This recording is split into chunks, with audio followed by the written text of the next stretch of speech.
Good evening. What's up, boss? Not much.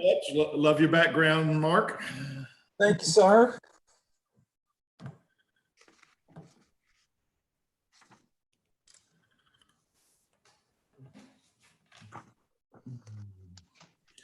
Hi, Lillian. Hi, Ann. Oh, It's better. Hello, everyone. Hello, Ron. Hello, Deanne. Hi. Hello. Hello, Judy. hello. Is Judy in a well or something? No, I'm here. Do I sound like I'm in a well? Yes. Oh, no. Judy's just mad about not being at the lake. I know. I had to come home for this. Well, just so you know, I am at the lake. Oh, I have My- no my- internet at the lake. Well, my brother's condo has an internet link, so What? I'm sitting in the middle of Missouri. No. Wow. No, that is a remote meeting. Yeah. Can't believe you didn't invite us. Well, there's only 3 bedrooms, but sure, come on. There's probably a couch you could sleep on. Well, there's a boat that will sleep about 4, and then there's a couch in here. It could sleep 1. So let's see, 2, 4, 6, 8, about 9 more. I guess we could get about 9 people here.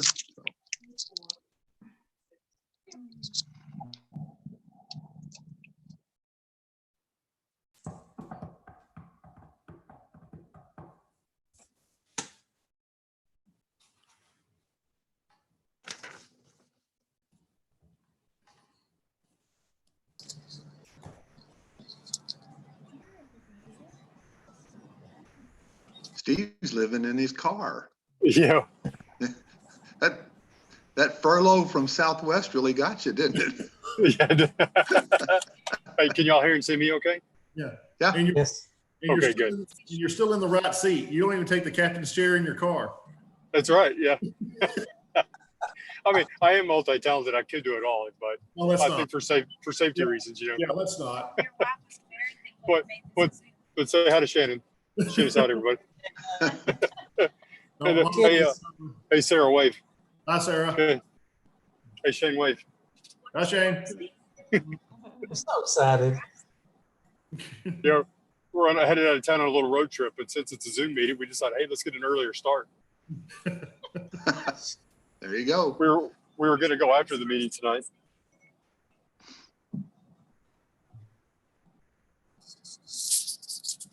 I'm glad you're not driving. Yeah. So's his family. All right. Looks like everybody's here and it's 5:30. So I call this meeting of the Northwest Independent School District to order. Let the record show that a quorum of board members is present, that this meeting has been duly called, and that notice of the meeting has been posted in accordance with the Texas Open Meetings Act, Texas Government Code 551. Pursuant to Governor Abbott's temporary suspension of open meetings laws issued on March 16, 2020, this meeting will be conducted via video conference, which will be audible to the board and public and will allow for two-way communication. The board president, presiding officer, or trustee will not be physically present at one location, but a quorum will be required for the meeting on the video conference or phone. The public may access the meeting by clicking on the link that is available on the notice of this meeting posted on the Northwest ISD website at www.nistx.org. And now we will move into closed session. Okay, everybody click your link. Bye. Bye.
was flipping through my presentation. I'll have to jump back over and look at the. How are you now coming through my search?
Steve, I can't watch you because it makes me car sick. See all that stuff going by. Yeah, I'm trying to find an angle because if I go this way, you can see Sarah. So, I told her, hey, don't pick your nose, whatever you do. I'm just teasing.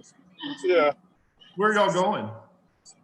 We're headed to Durango, Colorado, but we're making our way to Roswell, New Mexico tonight. So, Gotcha. gonna go visit the aliens tomorrow, and then drive the rest of the way. So, Have you ever been to Roswell?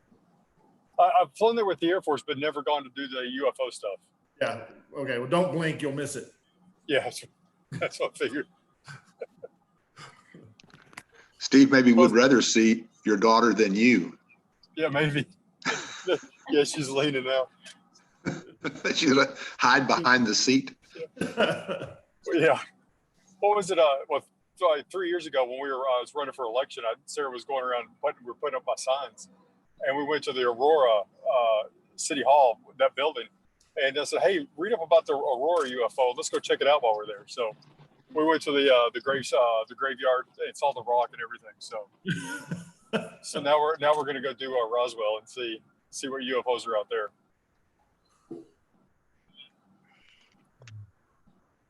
But I like how Aurora is taking advantage of that little UFO moniker. Got that little sign out now. So now if we can just get tours of where the water tower was, that'd be even better. So Steve, are y'all driving through Lubbock? No, the Google map says we're going to get close and then we're going to go west on right before we get there. So, Okay.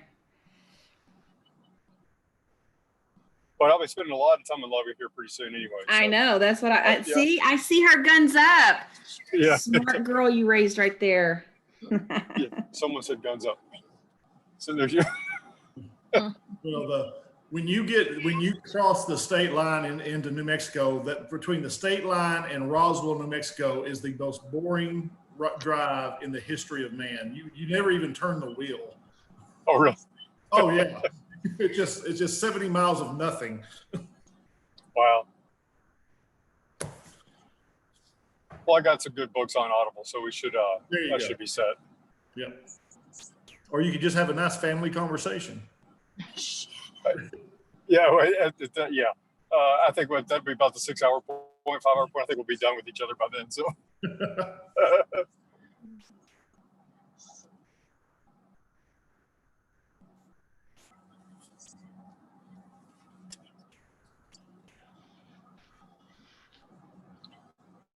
All right, is Mr. Schluter on here? Y'all He seen? just entered, so he should be joining right now. I just clicked approve. How about Deanne? I have not seen her come through yet. She's not in the meeting room.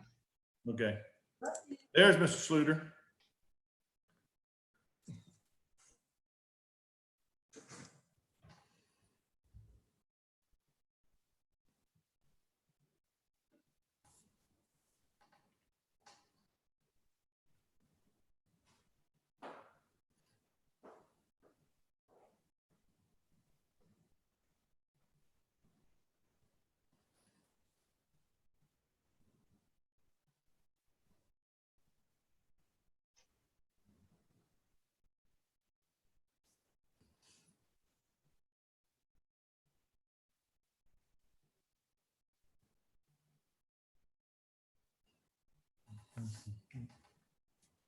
There she is. Okay, well, it's 6 o'clock, so we're going to reconvene and start out with our public meeting to discuss the 2020-21 budget and proposed tax rate. Dr. Warren?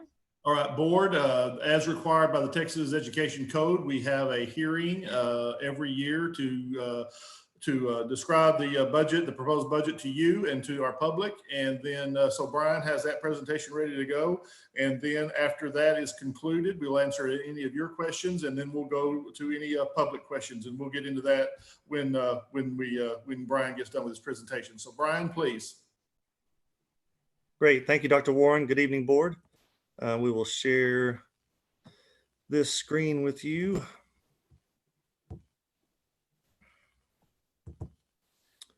All right. I will assume that everybody can see that. Ms. Kopp, can you see that? Yes, sir. Okay, perfect. Thank you. I would assume if Ms. Kopp can, then the great Mark Schluter can also see it. All right, so we'll start in here on the 2021 proposed budget. So there was a couple of questions over the weekend, so I added another slide in here that's not part of your packet, but it's very simplistic. But just to let you know, to show the difference, because we have a lot of numbers in here. So a simplistic view of, why is this not going forward? There we go. All right. So adopted versus amended versus actuals, the AAA. Okay. So there's been some questions over the weekend of, well, this figure is X and another figure is Y and explain Z. And so I just wanted to put a real quick and easy numerical schematic here to show you the differences in from left to right. The 1920 adopted budget back in June of 19. So the trigger behind these numbers is the date in which that event took place. So back a year ago, we adopted a $21.1 million deficit that we'll see in the upcoming slides. Now, the 1920 amended budget that you have as a consent agenda item later on, you'll notice is at 24.7. So the question will be, and we'll talk about that in the amended budget later, is why are we amending a deficit budget even further? But it's an easy explanation. It's a very simplistic approach that I do in order to amend the budget. But so this is just 1920, what was adopted, and then what was amended in June of 2020, a year later. The 1920 actuals, which you would have seen that report, an updated report in your Friday update from Dr. Warren.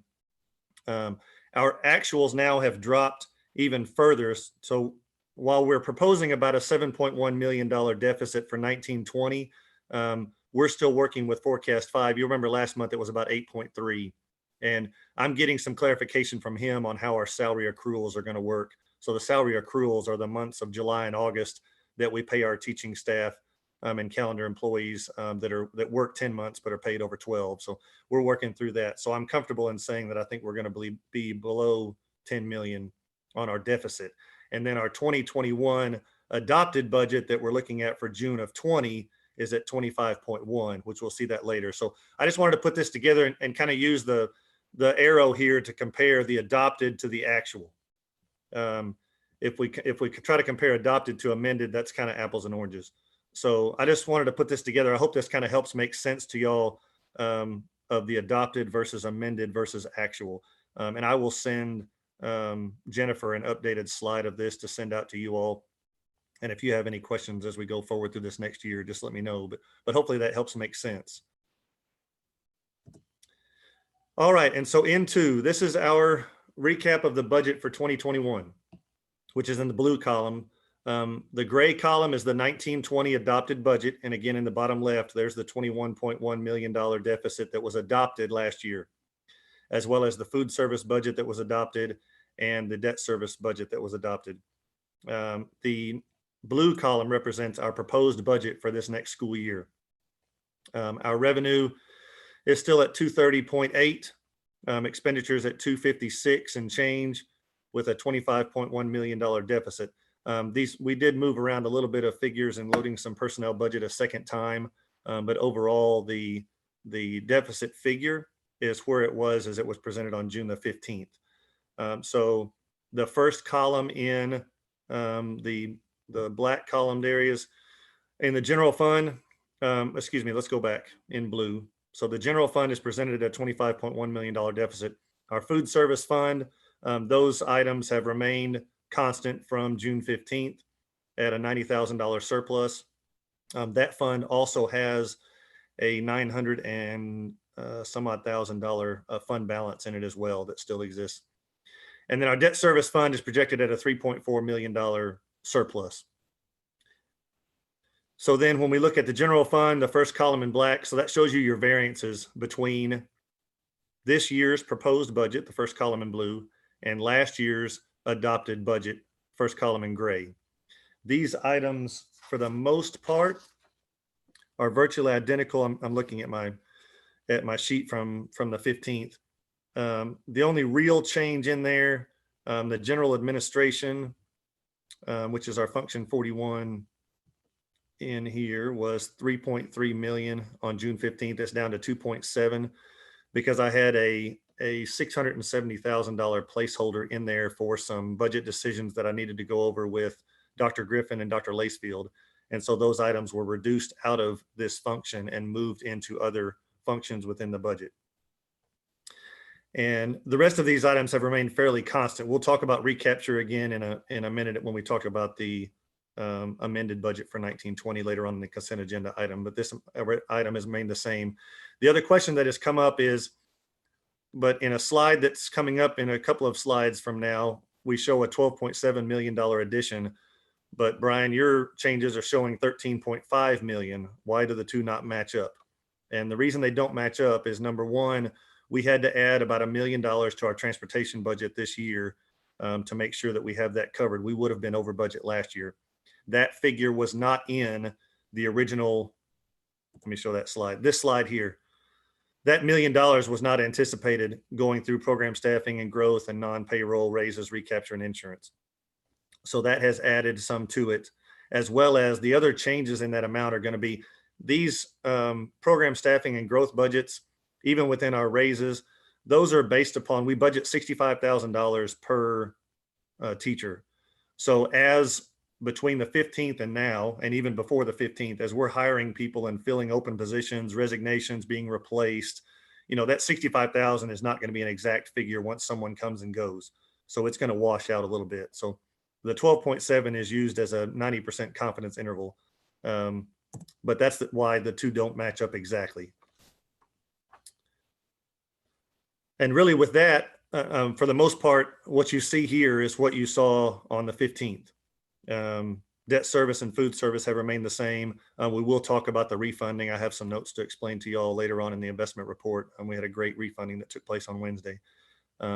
So for right now, we are bringing a $25.1 million deficit in the general fund and a surplus in the food service and the debt service funds. And I'll go ahead on through my presentation here, and then I'll stop for whatever questions that we need to go forward with in the budget. So this was as of June 10th, where we sat with our program growth, our non-payroll expenditures, the raise, our recapture, and our insurance loss. Our 3-year payroll analysis has remained the same. Well, it dropped by about $500,000. I believe this was 194.5 on the 15th. So right now, with our contracted services, we're at about 92.3%. Payroll as a percentage of our revenue at 230.8. So that item is within the 99th percentile of what it was on the 15th. Our fund balance projections as of June 25th. So really the columns that come into play here is 1920. If we're still around a 9 million, we'll be at about a 4.5 month. We'll be at about a 90 million ending fund balance. 2021 as adopted would drop us down to about 65 million. Am I confident that we're going to spend all $25.1 million? No. It would not be fair for me to say the capacity is there. Yes. Historically, does that happen in a district our size or even in a district smaller that I came from? No. And we have some strategies that I'll talk about in a moment on how we're going to tackle the budget for 2021 leading into 21-22. 21-22, we are anticipating putting a plan together to bring back a balanced budget as part of the funding and the expenditures to get us back on track here going forward in a new legislative session. This is a slide you saw before, the break-even analysis. So this looks at our blue line is our revenue without a VATRE, increasing by approximately $9 million per year. If the VATRE passes for the 2021 school year, you would see this green. The green line is the VATRE revenue. So we would have a spike up for 2020, 2021. And then we'll still have some homework to do in order for our red line to reach the green as our revenue and expenses becoming matched for 21-22. This is our general fund revenue, just broken down on a chart basis here. So the upper left shows you the comparisons from the 2020 adopted amount and the 2021 recommended amount for board approval. That goes through the local, the state, and the federal sources. It also shows you a bar chart on the right of how we are very heavily funded on the local side, obviously through our tax collections. The bottom left is so of this 202.2 million in local revenue for this next year, this shows you how much is coming from property taxes, 191 last year and 197 projected for next year. The state revenue shows you the total state. There's a large contribution from a TRS on behalf entry that comes in there, but you'll see about a $4 million addition in state revenue. And then the comparison of the federal sources, which is mostly dealing with a SHARS and Medicaid reimbursements for our teaching staff that work with students on Medicare reimbursable plans. The next is a budget summary by object code. So our salaries, our benefits, purchase services, supplies, other operating materials, and capital outlay. And so that shows you for 2021, if you add these two figures, the 168 and the 25, that's our total salary comparisons. So then it shows you a bar chart graphically on the right, obviously with the salaries. If you took the salaries, the blue and the gold together, so if you stacked the gold or the whatever color that is, orange, on top of the blue, it shows you that that's where the 92% virtually of our revenue is spent, is in personnel. And then this details into the food service budget. So a one-page summary of our food service with revenue and expenditures all together. This shows you a comparison side by side of the 2020 revenue budget and the 2021 revenue budget. So we are showing an increase in our food service revenue for next year. And then our expenditures in the bottom left going from 9.2 to just over 10 million. So if you took the expenditures of 10,097 away from your revenue of 10,188, that's why we're showing a slight surplus in the food service fund. And this shows you just graphically a variance between our local and federal reimbursements that come from the National School Lunch Program and National School Breakfast Program. And then obviously virtually all of our food service expenses are in this contracted services account because we pay a third-party company to be our food service provider. And the next slide is a one-page look at our debt service fund, so our bonds, and we'll talk about that refunding again in a moment, as well as we'll see in the investment report the $199 million sale that funded in May. So we are showing a substantial increase in our debt service revenue. That is on par with our current INS tax rate. And then our debt service expenses are broken out between principal and interest and our fees that are associated with managing those bonds. So if we took these total in 2021, if we took the total expenses from the 86.9 million, that gives us the surplus that's out there on the debt service fund. And again, virtually all of our debt service revenue comes from local sources. We don't receive any EDA or IFA funding from the state. And then our debt service expense by object code, obviously principal, interest, we are paying a little bit more on interest. We've got shorter term bonds, but it is great to see a district with the amount of outstanding debt that we have. There's a lot of districts out there where the interest would be twice what the principal is because their debt is so far out. And so as I've mentioned before, our oldest bond in Northwest ISD, we sell bonds on a 25-year payout plan. And with the refunding, 2008 is our oldest bond. So we sell 25-year debt, but we're paying it off in 12. And so, to see interest and principal that close on the amount of outstanding debt that we have is a great attribution to how we manage our debt at Northwest ISD.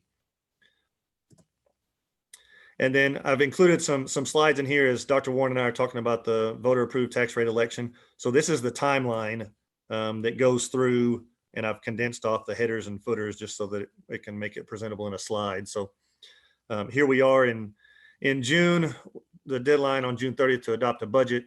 I won't read through all of this, the major headlines that are going to go in there and what's going to happen. And there's going to be some interesting timing that goes in with Mr. Hastings' comment earlier about a potential board meeting towards the end of July. And we talked about it today in our executive Zoom at 2:00 that we probably will need to do something if the board wishes to call a VATRE for November. And that's mostly going to deal with this last item here. August 7th is the latest date to publish a notice of public meeting if conducting a VATRE. So that is prior to, I believe our August board meeting is tentatively scheduled for August the 10th.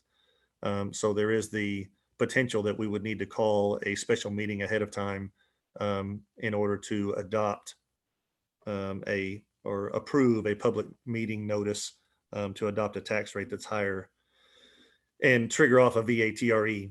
So it's going to be an interesting timeline in there because as you can see here, August 5th, and these dates from TEA, and I've got an email out to several of my constituents and we'll bring it up in our CFO roundtable tomorrow. If the 5th is the deadline for TEA to issue a preliminary maximum compressed tax rate, but you're going to give us 10 days to appeal it, well, that's August 15th.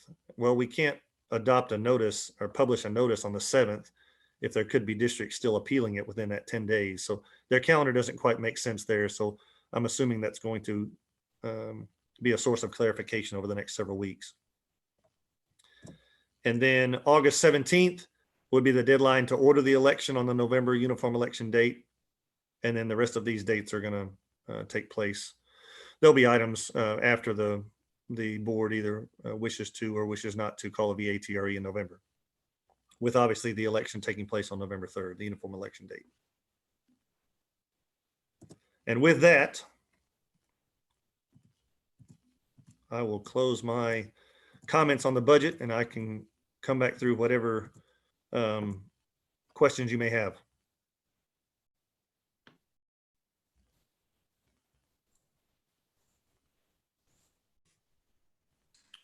So board, Brian? any questions for Brian? I do have a question for Brian. I'm sure others do too, but what will it cost us to do the BATRE? I don't have that cost for what it would cost, what it would expense us to do the election. Angela, Scott, and I and the cabinet had a discussion about some of that back when it was going to potentially be in May, when our bond election was going to be in May, and we may have had to have hosted that election ourselves as opposed to the appraisal districts handling that. So I do not know what that would cost us. I don't know at this point in time whether or not we're going to have help in hosting those elections, or we're going to have to host it ourselves with the COVID-19 situation.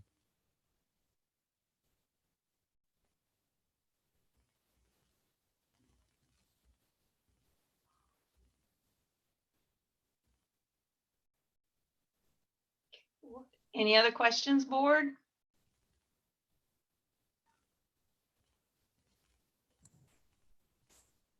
Okay, if not, then we're going to open it to the public. If they have any questions, they can submit questions or comments, and we'll come back in 10 minutes.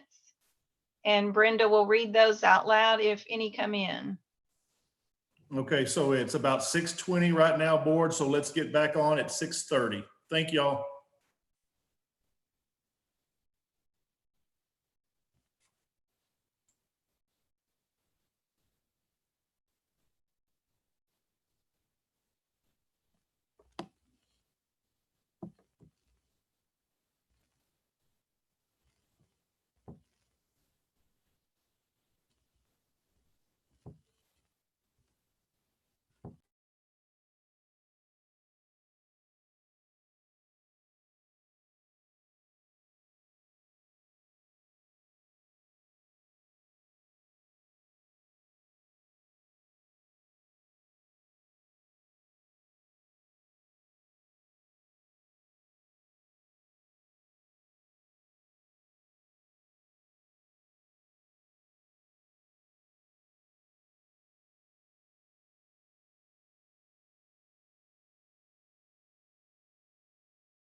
Deanne, how are you feeling? Okay, doing great. Doing good. The workout's going well? Yes. Good. It worked me hard today. Well, But they're good. doing good. I think I'm almost back to normal, whatever that is. That's good. Very good. Well, I'm glad. Thanks. How's Boomer doing? He's good. He's still, what they say, asymptomatic. He has not felt bad one day. Well, So good. I talked to his coach from Hardin Simmons this morning and said if he goes probably another 6 days without any symptoms, we're going to go get him retested. Kitty's going to help me set up a appointment to get him retested, and if he's good, he's going to go right back and start working out again. Good. Had there been several of his teammates that I tested? think there have been about 4. Wow. Yeah. Yeah. But 2 of them feel bad, and the other one, just like Boomer, didn't have any symptoms. So it's a weird thing, Deanne. This whole thing is weird. Yeah. Well, I hope he does well and he doesn't get sick. It's probably better that he's home recuperating. It is. Yeah. Well, Jill was just thinking about the cleanliness level of a college rent house, and so she jerked him out of there pretty quick. I can only imagine.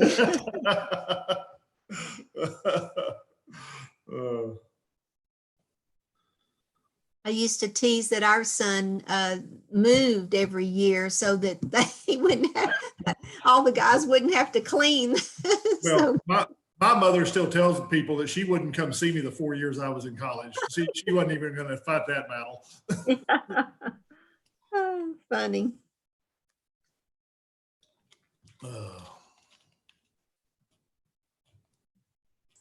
Hey, Judy, Yes, sir. I think I found the solution to our budget problem. Uh-oh. I was going through some stuff the other day, and I ran across this 2011, 2012 budget. We only spent 153 million. If we just go back to that, then we'll be in good shape. We'll start working on that, Mr. Schluter. Thank you. Just drop it by your office, Ryder. Yeah. Just close half our schools. Thank you. And how many students did we have that year? Exactly. And what were we paying teachers back then? Deanne, your name's in here somewhere, so. Uh-oh.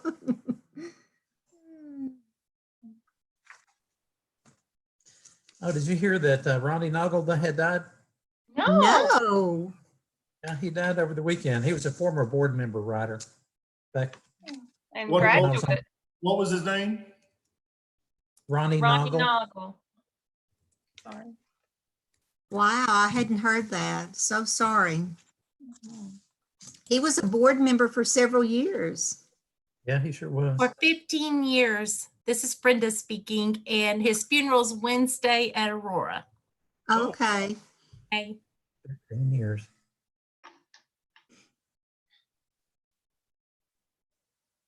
That was back when some of the meetings used to go to 1 o'clock in the morning. Ooh. Yeah, I remember those good old days. I do too. I do too. Then we met in the parking lot for another hour after that. Yeah. Now, why were y'all doing that? What was so important that was going to 1 o'clock in the morning? We only had one meeting a month for one thing, so. Oh, okay. Okay, that makes sense. We scrutinized every penny on the budget, so we would get like, okay, you sent flowers for what reason? Because there's like $8.50 here. Where did that go to? Okay, I just got a message that there were no comments or questions. So we're gonna move on. So if you'll officially close the meeting and say what time it is. All right, it is 6:30 and we're going to close the public meeting and reconvene into our regular meeting, starting with the invocation and pledge. Dr. Warren. Very good. All right. Well, good to see everyone. If we have any guests, I know we've got a lot of staff and the executive team on there. Good to see everybody. And if there's anybody else coming, meeting with us, good to have you. Glad you're on with us. Hope everybody is well and safe. So if you feel comfortable doing so, please pray with me. Our dear Heavenly Father, Lord, we thank you for this day. We thank you for the opportunity to meet together, even though it's remotely. We know, we're doing the work of our children. Thank you for our board members, Lord. Thank you for our executive team, that we've got such great leaders working very hard for the kids right now. Thank you for our children, our parents out there, our caregivers. We just ask that you bless this meeting tonight, help us make the very best decisions we can, and above all things else, just provide your love, your guidance, your wisdom, and your protection to our children. It's in your name we pray. Amen. All right, so Kara, if you'll put up the flag. Kara, is that you that usually puts up the flag? Yes, and it's coming. There we go. There we go. So if everybody will join me in the pledge to the American flag. I pledge allegiance to the flag of the United States of America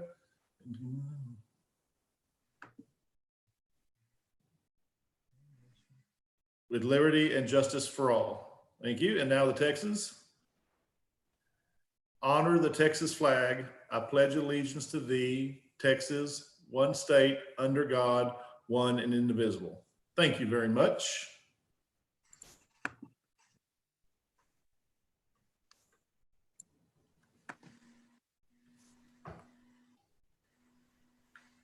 Okay, our next item is public participation, and we do have some, so I have a statement to read first. Public participation is an opportunity for the public to address the board on any matter, whether or not it is on the agenda. The board may place reasonable restraints on the length of the presentation so long as it does not unfairly discriminate among speakers based on viewpoint. For this video conference meeting, people who wish to speak were given an opportunity to sign up in advance of the meeting and submit their comment and identifying information. The comments will be read to the board. Comments when read aloud may not exceed 3 minutes or a total of 6 minutes if language translation is required. Comments submitted anonymously have been provided to the board in writing for their review. Speakers should refrain from mentioning by name an employee or student about whom they are complaining. The board may not deliberate or take action on a presentation about an item not on the agenda. At this time, Brenda Withers will read the public comment submitted in advance of this meeting. Okay, public comments, June 29th, 2020. Ann Henshaw, Pioneer Bluff Trail. Let me start by saying I deeply appreciate all the hard work and dedication of those in our district. I love our district. My son's teachers have been outstanding and many are like family. As a parent of a child with a disability and an advocate for students with disabilities, it's very hard for me to get behind the choose your setting plan for next year. My gut tells me that students with disabilities, students with health considerations, and students with family members at risk will be left behind next year by not being able to access the full school experience. I personally believe that if one group of students can't attend on-campus schooling in the current circumstances, then none of our students should be attending school on-campus schooling. It's inequitable and inherently discriminatory, in my opinion. But let me also be very clear. I do not believe anyone in the district is intending it to be so. No one is saying these healthy kids get full access socially and academically, while these kids, because of their unique needs, don't. But here we are. And that potential for inequity is a consequence we all need to sit with and consider as we move forward.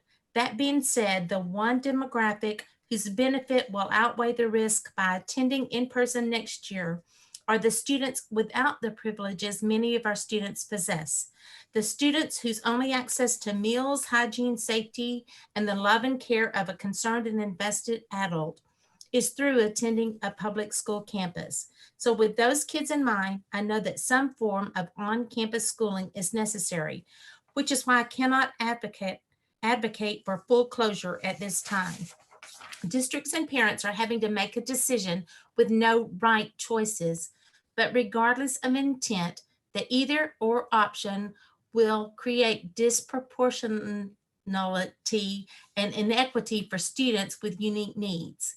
If the two-choice plan is chosen, I ask our district for this: Please consider a way to mitigate the damage of those at-home students now learning in a most restrictive environment and who will lose access to that social capital, school community of peers and shared experiences. Please consider implementing technology to keep at-home students present in the at-school setting. We have to think outside the box. We could provide devices assigned or by volunteer to classmates during lunch, specials, and recess for each student at home, linked through a Zoom type platform. A social buddy system. For each classroom, the students that are not in the classroom can patch in live time through swivel cameras and can be present for instruction and class engagement. At-home curriculum teachers, perhaps the teachers that are not able to return during COVID as well, can check in or supplement instruction for the gaps in not being in the actual seat. Access would be individualized. It would provide virtual connection and social capital. Providing access, even if the student may seem to care less, is warranted. It is a way to address the divide as we move forward. That virtual presence will keep an access channel open for the student, regardless of level of perceived benefit. This technological accommodation for at-home students would be provided as a supplement and not as a replacement for at-home curriculum plans. This virtual access would be offered and individualized as a way to attempt to address the inequity, not eliminate it. Be safe out there, everybody, and wear your mask. Thank you for your hard work. Next, Leah Preston, Nettle Lane, Hazlitt. Dear NISD board members, my name is Leah Preston. I'm the mother of 2 NISD students. I'm writing today to encourage you to make fact-based decisions in regards to the next educational year. First, I want to extend my sincere gratitude for the way NISD responded to COVID-19 this past spring. Your teachers, staff, and leaders were quick thinking, adaptable, and displayed true leadership in a time of great uncertainty. While distance learning was absolutely the right decision for NISD to make in March, I encourage you to allow our children to have a normal school year in 2020-2021 with minimal adjustments to hygiene practices. I've heard other districts discuss plexiglass surroundings for student desks, mandatory social distancing in classroom environments, canceling recess and lunch, and alternating days at schools with days at home through distance learning. While motivated from a desire to protect our students, these are all ideas that will ultimately harm our students more than the coronavirus ever could. Our decisions need to be made from scientific fact, not from fear. Our children are watching and learning from us as we respond to an unprecedented viral outbreak. They need to see that adults make decisions based on available knowledge and that we adapt as we learn more about our circumstances. Academic journals from all over the world, along with studies released by the WHO, have shown that COVID-19 is significantly less harmful to school-age children than the flu. According to the CDC, until age 15, children are 7 times more likely to die from the flu than coronavirus. Until age 24, the flu is still deadlier. According to Tarrant County, there has not been a single death of someone under age 20 from coronavirus. Catching colds, viruses, and bacterial infections is a part of human life. We must show our children that we can adapt, learn, and then grow to live our lives as close to normal as possible. The primary goal of NISD is to provide an outstanding education for our children. Distance learning is still in its infancy. It worked for a short period of time at the end of the year on a pass-fail basis, but it will not work as a permanent solution for the vast majority of students in NISD. It is inherently unfair to families with many school-age children, families with 2 working parents, and families with poor or no internet connection. Besides actual academics, children need to be with their peers regularly and with the freedom to high-five or hug without fear of violating a school rule. They need their social and emotional needs met, which cannot be done through Zoom. Students also need to be physically challenged. Online learning encourages additional screen time, which only adds to the problem of obesity and inactivity in our children. Our children are suffering from depression due to increased isolation, and delaying their return to school will only compound this issue. Coronavirus is a serious issue, but isolation, physical inactivity, depression, and unmet academic and social emotional needs are significantly more dangerous in the long term to our students. There are changes we can make to be safer. Distance learning should be an option for students who need or desire it. Taking daily temperatures of each student before entering the building is one way to prevent outbreaks. We should have our students wash hands regularly throughout the day and have hand sanitizer available at all times. Encouraging outdoor classes and additional recess time is important, as transmission of the virus is less likely outdoors. Those are all reasonable expectations. Please do not try to force our kids to wear masks or socially distance. Not only does it put an undue burden on our teachers to enforce the policy, but it creates an environment of fear for our kids. If we do not mask our kids in flu season, we should not mask our kids for fear of coronavirus. I understand teachers will need to be socially distanced from each other. Those who are over 55 or with immune compromised systems may desire to teach online or be assigned to not interact with others. That is all reasonable. I ask that NISD take the courageous and bold step to reopen schools and allow our students to flourish. Next, Michelle Lundy, 20 Castle Reach Street. Good evening. My name is Michelle Lundy, and I live at 2810 Castle Reach Street in Trophy Club. I wanted to start by first thanking Dr. Warren, our district administration, teachers, staff, and school board for the tireless work that you pour into our district always, and especially during the current times. I wanted to provide comment on the upcoming school year. As a parent of a child in special education, I am concerned with what the upcoming year will look like. I know that we are still in the planning phase, so I wanted to share my thoughts with you now while you are accepting input. Like so many students, my students needs to be in school, learning with his peers and teachers. Mom was not nearly as fun as a class full of kindergartners, even with daily Zoom meetings. As his mom, though, I must balance his need to be in a classroom with his help, and that can make situations like this a challenge. One idea that would help me feel more confident in sending him to classroom is proper PPE. I know that no one wants our young children wearing them, but if masks were mandated in the classroom, I would feel much better sending him back to classroom to learn and share life with his peers. We hear story after story how they have helped prevent and slow the spread of COVID-19. So I ask as you prepare the upcoming plan that we strongly consider masks or face shields as an option for our youngest learners. Without this simple piece of protection, I am not sure that I will feel comfortable sending my first grader into a classroom setting. Thank you for your time and the opportunity to share my concerns with you. Next is Brandon Preston, Nettle Lane, Hazlet, Texas. Please consider the recent statement from the American Academy of Pediatrics that encourages all schools instructs to have in-person instruction in the coming school year when deciding the future for our students. And that's the last comment. Thank you, Ms. Withers.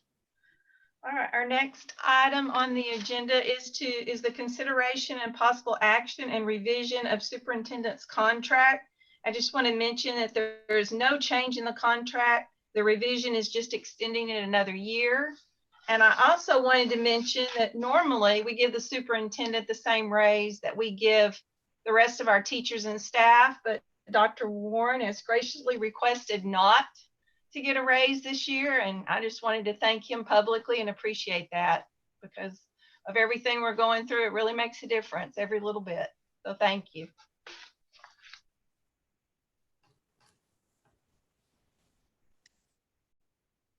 Yeah, Judy, I would also like to echo your comments on Dr. Warren. First of all, I assume that you want to continue to be the superintendent at Northwest ISD. That would be a big thumbs up, Mr. Schluter. I actually have a recommendation for this, but I think I should keep it to myself. Now, I got to tell you, I appreciate everything you've done. As Judy said, we've had the COVID, we've had the budget issues, the TREs, and we just had one thing after another, and you have smoothly sailed through all of these. So thank you very much.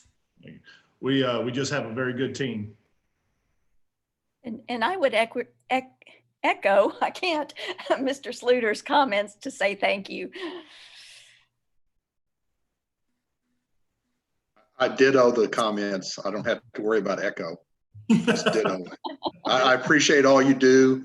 You've done a great job of communicating with our communities and with our shareholders to make sure that we're meeting their needs and that that the district's doing the very best they can for their kids.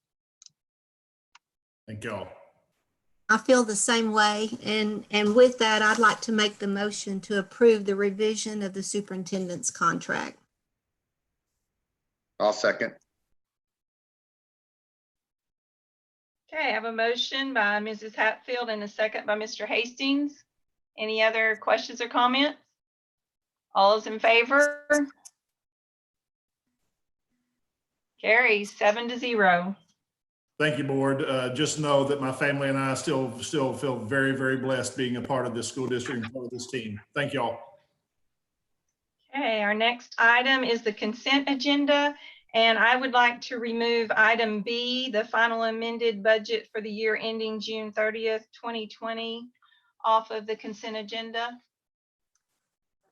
I also have a question about item I, so I'd like to take that off. Okay.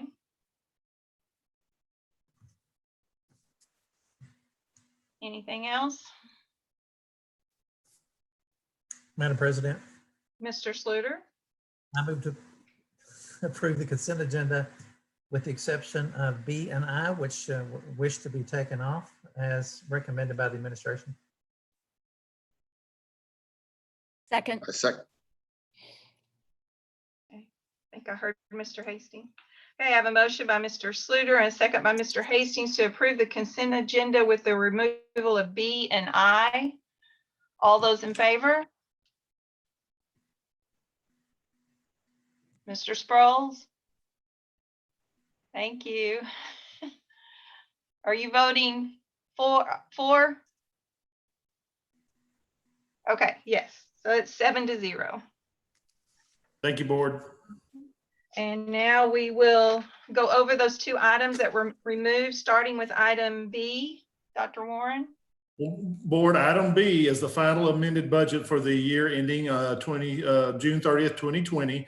And of course, TEA played a nice little joke on us right here about a couple hours before the meeting started. So Brian, Mr. Carter needs to add one more amendment onto our final amended budget, and he will explain that. Mr. Carter, please. Thank you, sir.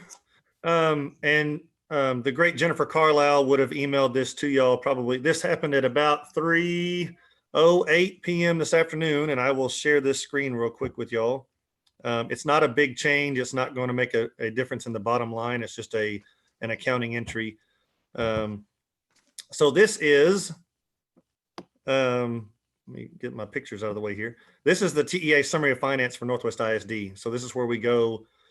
And for one of our board members who is used to looking at all of these, this is the 29th, I think I counted all these up. This is the 29th revision to our Summary of Finance this year. And it's not done. And you'll notice the very bottom one happened today at 2:12 p.m. And this is the miracle of school finance at its finest and in its most simplistic form. You will see in the third column to the right, the foundation allotment. And the very bottom line is at 6.4. On June 11th, when we presented the last workshop, it was at 5 million and change. So it went up 1.4 million, which you're thinking, great, we're getting more money from the state. But then you go to the right-hand column and the recapture amount just happens to go up by the exact same 1.4 million. No, Deanne, you should nod instead of shaking. Yeah, exactly. So, matter of fact, I know that Micah Gerke is on our board meeting today as well. I would not have caught this without her asking some questions about special education funding today, because we don't normally see TEA school finance updates at the end of June. They usually don't come out really again until we get the certified values. So I happened to go out there and look, and so I called Dr. Warren and I said, I need to put another amendment in because we originally had, in the bottom right, we originally had $3.8 million budgeted for recapture. So prior to this update, when the expenditure was 2.9, we had enough in that functional category to cover it. But now with it going up to 4.3, we did not have enough. And so we would be over budget in that function when Carl and his audit team finished their entries for the 1920 school year. So on the, go over here.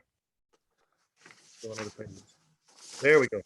So what I've done, and you'll see in the final amendment that you had in your packet already, the $24.7 million deficit is the same figure, because I've gone up and added, I'm asking the board for us to amend it by 3 million. And I realize it's only 1.4, but I have no confidence in what the state's going to be doing between now and when September and the final audit entries happen. So I'm asking for some cushion there. But at the same time, the net effect is going to be zero, because any additional money we get in state aid would be taken up in the recapture. So the total net effect of this entire discussion is zero. It's just a accounting game that we have to play. So I've added a $3 million revenue figure in our state revenue. And so the only changes in your packet that you would have seen from prior to right now is this $27 million figure was 24. And then this was 3.4 million. And now I added 3 million to it, which makes it 6.4. So net effect is zero. The total of the amendments is zero. My last slide, these are the amendments that were in your packet for the final amendment. I've added this one in blue. So if we could have something on the recommendation, basically that we approve the final amendment budget and the $3 million recapture, and then we can get Tanda Doval to make that entry for us. And that's all I have. Thank you. Ever-changing world. And you did increase the expenditure function? Yes, ma'am. Yes, the, ma'am. On the screen here, I've increased function 91, 6224 by 3 million, and I've offset that against the 5812 state revenue. Okay. The board, with Brian's needed addition, I would recommend approval of the final amended budget for 2019-2020, please. Hey, Brian, I had a question before we go further. So Yes, sir. what's the point of giving us 3 million if they're going to take it away? Why? Well, it's basically because your growth going forward in House Bill 3 is only going to be, it's going to be tied to nothing more than your student enrollment growth. And so what's happened here, what's created that additional 1.4 million is there's a figure called a per capita, which is basically a funding dealing across the state for all school districts. So the state has said, we're going to give you more per capita funding, but then because we pay recapture, we're going to have to pay it back. If we were a district that didn't pay recapture, we would gain that 1.4 million. But with House Bill 3 tying a fast growth district to nothing more than our student enrollment, since this per capita allotment does not have anything to do with student enrollment, it's a push. And you're as frustrated with that as all of us are. Matter of fact, I called a couple of my buddies on the way home from the office today that are Chapter 49 districts. And I said, you might ought to take a look at your summary of finance today. And 2 of those districts have already adopted their budgets. So, and if we had adopted our budget on the 22nd, we wouldn't have known about this. So.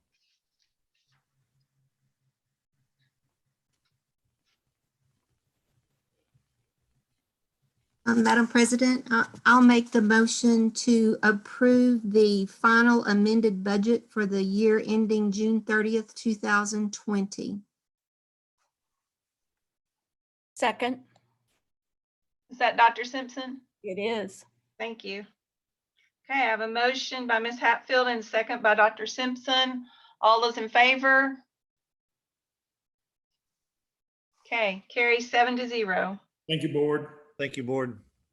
Okay, and then we're also looking at item I, armored car services.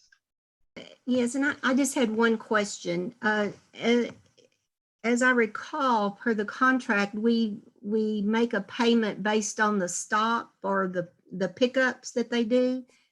And so I just wanted to ask if this was an area that we were able to see some savings during COVID, and if that would be the same provision for this contract. Yes, it would be. It is a price per per stop. We did last year increase the stops to twice weekly for elementary and middle schools to alleviate some risk. But there's not been any payments made for during the time that we've been closed. And is this the same provider as we had? Correct. This is the same provider that we've had previously. We had one other response. The market kind of limited with a takeover of Dunbar by Brinks.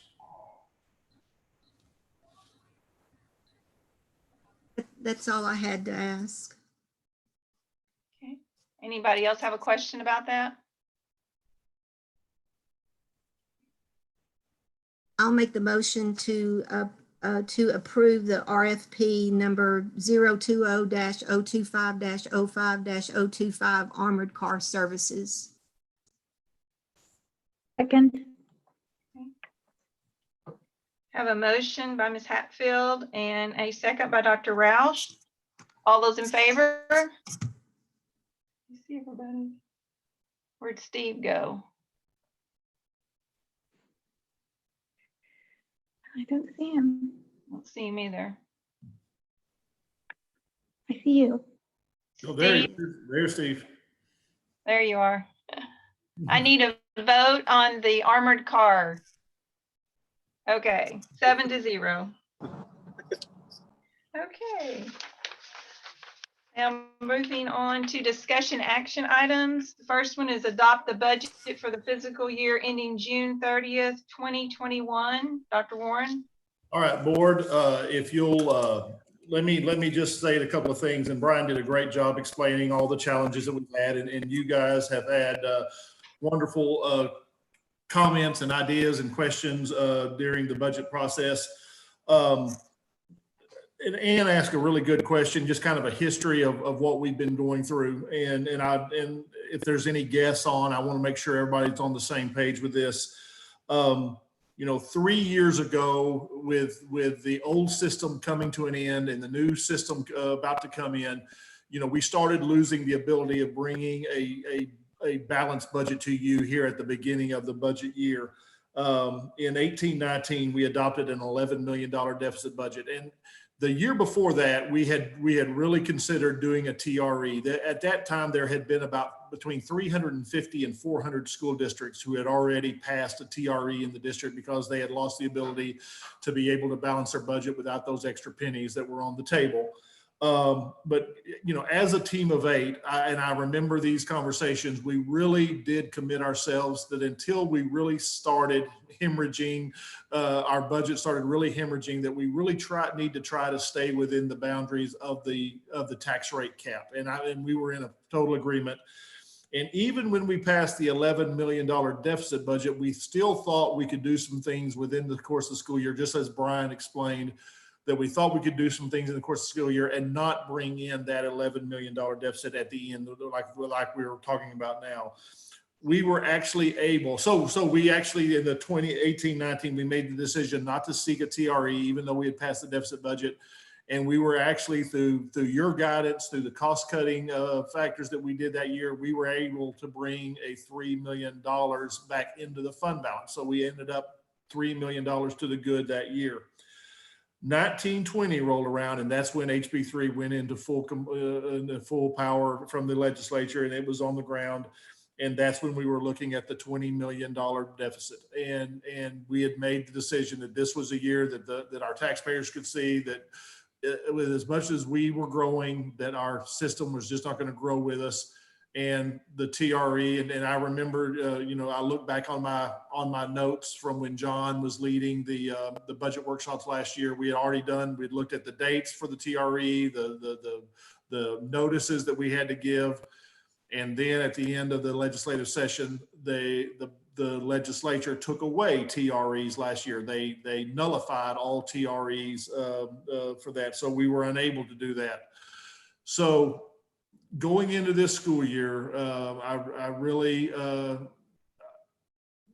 the need to do several different things is going to dictate how we're going to move forward. The VA TRE is an absolute necessity. I'm going to recommend that. Us going within ourselves and carving out expenditures that we feel don't truly fit our mission and our vision. Those are the things that we have to do because, as Brian said, VATRE and relying just on our taxpayers will not balance this budget. We have to go within ourselves and cut those things that we can cut year to year. It's just not like a 1 year cut, but we've got to be disciplined enough year to year to keep our expenditures at the pace that HB3 is going to keep us on. So then working together as a team of 8 legislatively. And guys, the thing that those things that Brian has brought up to us all this spring, the state's decision to go to current year values for state aid just absolutely killed us. The 2.5% cap on our taxable values absolutely killed us. The state has taken over your responsibility of setting the tax rate. You no longer have that power this year, so the state is going to compress our rate even more. And then the one thing that we were told time after time during the legislative session that we were going to be out of recapture, and just to find out that we didn't even get a year off of recapture. Now this will be year 2 of the new law. So those things we really have to start working with our legislatures, getting us engaged, getting our PTA engaged, getting all of our long range planning committee engaged. So, you know, I'm of course going to recommend that you adopt the budget that's presented, but we have a lot of work to do on this to be able to. Again, there is no choice about me not bringing you a balanced budget for next school year, because we won't have the fund balance to be able to do anything more. So we've got a lot of work to do. We're going to do it as a team, but I just want to make sure that everyone kind of knows the history that we did, and under your guidance, we did wait until we knew we could not survive any longer without that, and staying at that one tax rate, I think, was still the best decision we could have made. It's just that the timing just got away from us, and that decision by the legislature not to allow us to do it last year, that did end up hurting us, and hindsight's always 2020. So with that, Mrs. Cobb, after any questions, I would recommend approval of the 2021 budget.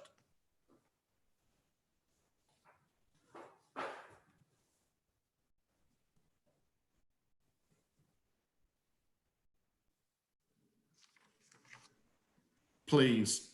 Any questions?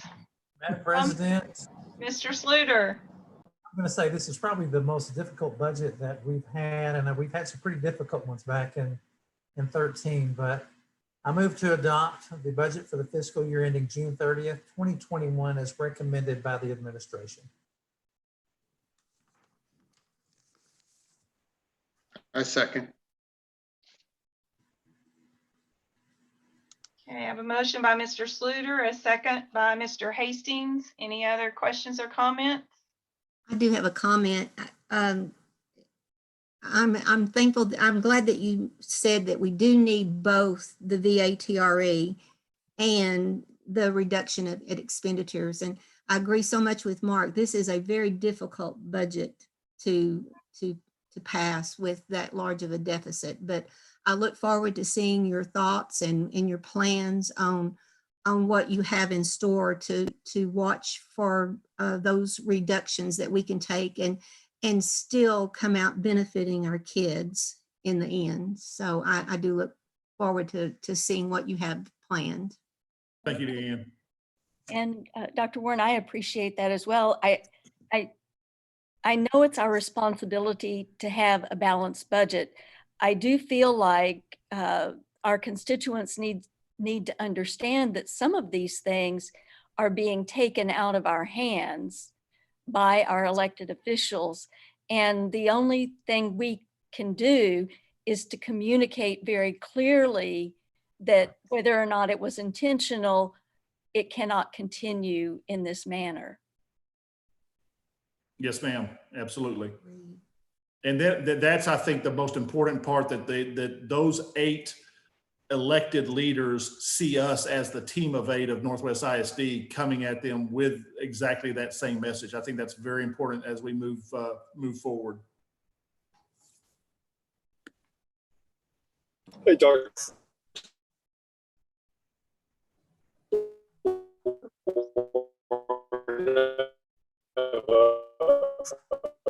question for you. Steve, you faded out for me. Okay. Yeah, we went to a valley, so y'all are frozen. What was your question? We can hear We you. can hear you now. Okay. The obviously the problems this year, but next year, how do you go from 25 million deficit to a balanced budget, and knowing that 90% of our budget is salaries? I know you talked about the TRE, but what other fixes are out there besides getting more money from the taxpayers? Well, Steve, that's exactly what Deanne was just talking about. We've got to come up with a budget analysis that we look at every program that we have, and there won't be an ability to move on with the same amount of programs that we have. But Steve, as you just said, a lot of it has to do with staffing, and that is what we've got to look at is, we are in a trend of hiring a lot of new staff to be able to do that. The goal is not to have to rift any current staff members, but to be able to look at our attrition and be able to make really good decisions. But there will be positions out there next year that we're just not going to fill. Okay, thank you. Obviously, we got more discussions ahead of us on this, but thank you. Absolutely. Okay, anything else? Okay, all those in favor? Okay, carry 7-0. Thank you, board. Thank you, board. All right, our next item is review of the 2021 student handbook and approval of student code of conduct. Dr. Warren? All right, board. Mary Seltzer is going to come and let me tell you, Mary, you there you are, Mary. Mary has done, along with Carrie Eddy, Dr. Eddy, they've both done a phenomenal job leading us through the handbook this year, the code of conduct. Mary has a presentation for you tonight. She's going to talk about some changes that we've made. I will, at the end, after your questions, I will ask that you approve, that you actually vote on the code of conduct. That is required of you to do every year. And but I think you're going to be very interested in on some of the changes that we've done for the actual handbook. So Mary, are you ready? Yes, sir. Can you see my screen? Yes. Yes, ma'am, we can. Thank you. All right. First time this time. So thank you, Dr. Warren, and thank you, board, for allowing us to come back and present some changes that we proposed to our handbook. The very first one is a change in dress code. So we used to have in our handbook that students shall not wear caps, hats, or other distracting accessories, including sunglasses, when students are inside the school buildings, classrooms, or instructional setting.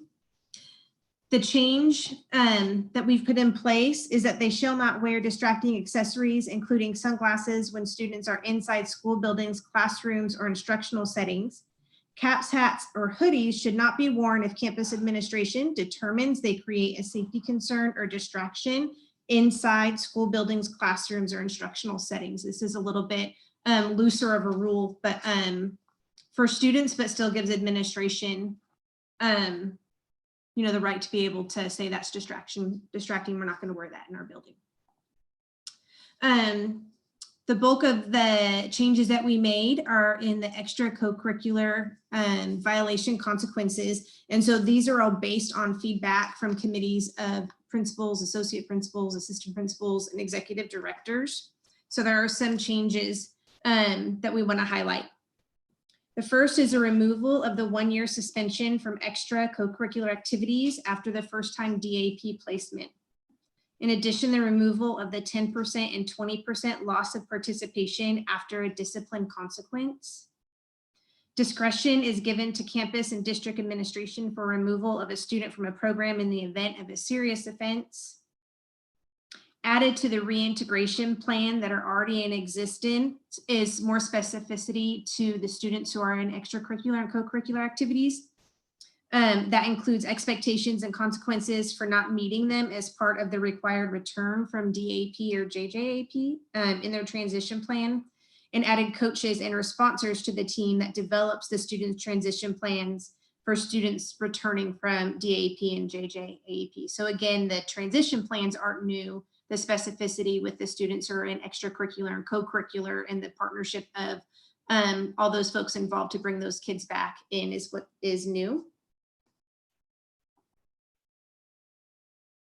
Here you can see just a few examples about students being assigned to DAP. So violations could, but aren't limited to, continued violations at previous levels, extremely severe offenses, or violations of the code of conduct at a level 4 or level 5.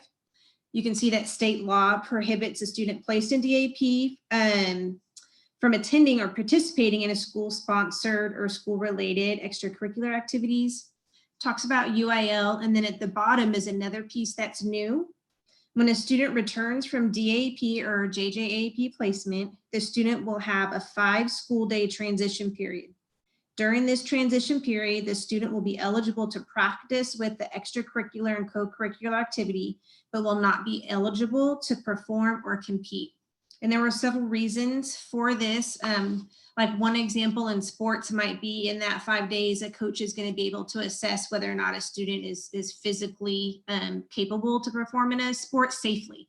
So they're not just coming back from being off without having any practice or any time with the team. So a little more in depth with that 5-day transition period. No later than 5 instructional days after the date of a student's return from an alternative education program, the campus administrator shall coordinate the student's transition to a regular classroom.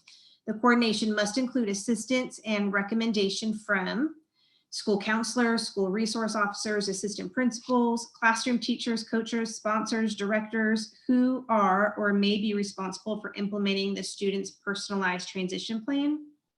And the campus administrator will develop a personalized transition plan for the student. And in that plan, it must include recommendations for the best educational placement of the student and a reintegration plan into participating in that extracurricular and co-curricular activity, including those expectations and consequences for not meeting them. And then it gives some examples. So recommendations for counseling, behavioral management, or academic assistance for the student. Recommendations for assistance or for obtaining access to mental health services provided by the district or the school or local mental health authority.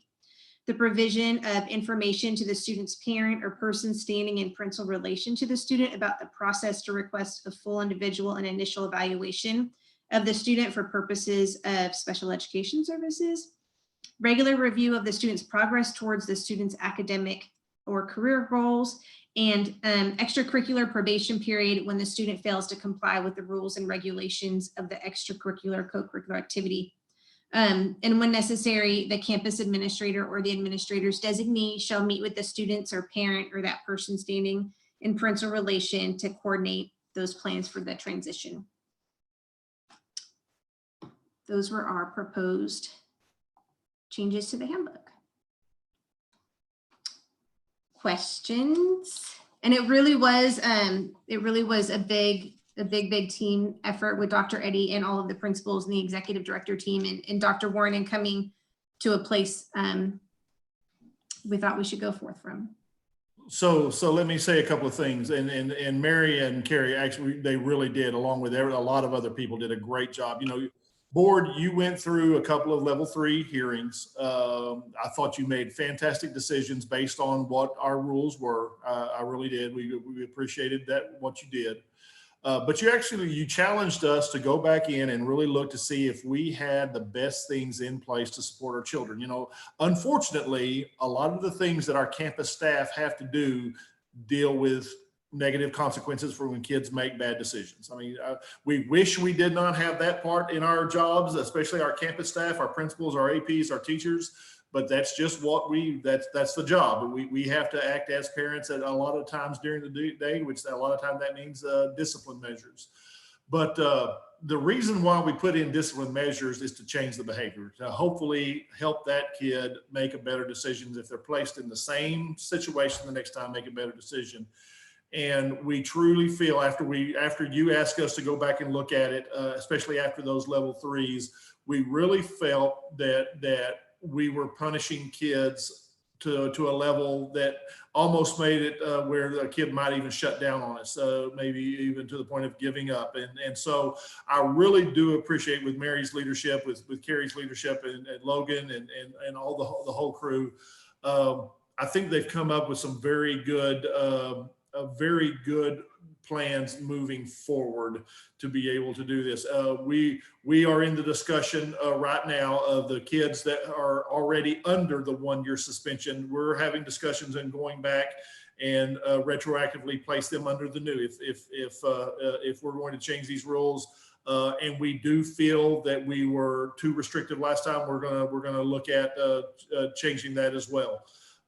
So I want to thank y'all for challenging us to do that. You know, this is kind of what y'all do, that y'all are supposed to be the barometers of the communities and help us put things in place that really are what's right for the majority of our children. So I appreciate y'all. And again, I appreciate the leadership that was shown in-house to get us to this. So Mary, anything on the code of conduct, any major changes on the code of conduct? There really wasn't. No, sir. Yep. So board, after any of your questions, I recommend that you approve the 2020-21 code of conduct. And then with just any comments of blessing, that we're going to move forward with the changes in the student handbook. I do appreciate the changes in the student handbook. I think y'all did a great job.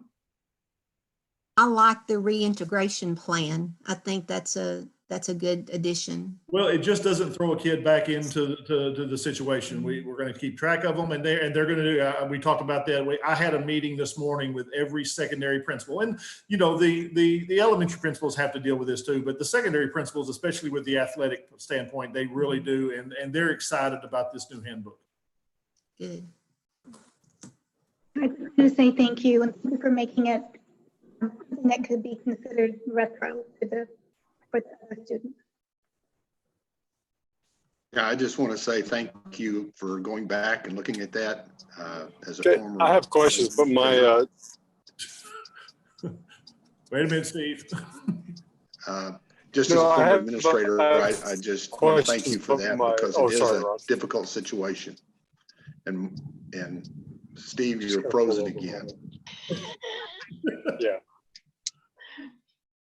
Okay, Steve, do you have anything? To it. Can y'all hear me? We can hear you. Yeah, if I turn my video off, Well, now you're fading. y'all hear me? Because I can hear. Okay, I can hear y'all, but yeah, we stopped on any nothing. We can hear you. We can hear you. Okay, yeah. Let me turn my video off for better so I can at least talk. But on the I have 3 questions. The first one on the serious offense definition. What does that mean? Is that it goes back from one of the first slides you said the administrator could still keep them back based on a serious offense, but I didn't really see, was that defined anywhere as to what that is, or is that just subjective? Level 3 and 4. Yeah, so the level 4 and 5s are also in there as serious offenses, and it just gives the administrator a little bit of latitude for a circumstance that comes up that may not be able to be specifically outlined in the handbook. Okay. And another question I had is for this change, obviously this is going to impact the coaches and the directors of the teams, but did they have any input on this as well? And mentioned principals and other admin. Right. Joel Johnson, Kevin Lacefield, Celine Braswell were also included in all of these discussions. Absolutely. And what did they have to say? Steve, you're fading again. Steve? I'm wondering if, since this isn't an official vote, if it makes sense for him to add his comment in the chat. I know for official votes. Yeah.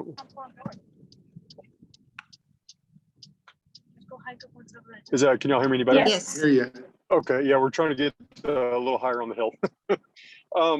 I guess what I was on for the coaches and the directors, I mean, I guess from a year ago, this 1-year suspension was put in for a reason, and now we're shortening it on them. So I just didn't know if it was an impact, what they thought of this change going from a year to 5 days. Very much for it. It was, there was a lot of discussion back and forth, but absolutely, Joel Johnson and then Kevin Lacefield and Celine Braswell were all paramount to making the decision, and they all support it. Okay, great. And then the last question is, and it kind of came up from one of the level 3 grievances that we heard was, I guess, the drill team had a constitution that they signed, but so can a coach or director of a team put in more restrictive Steve, we can't hear you.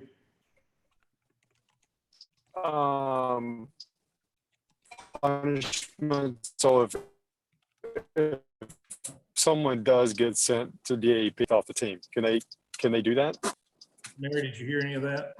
I did. I think what you're referring to is how different organizations may have a different handbook with different consequences. And so that was something that's been talked about a lot. Yes, that's what I was referring to.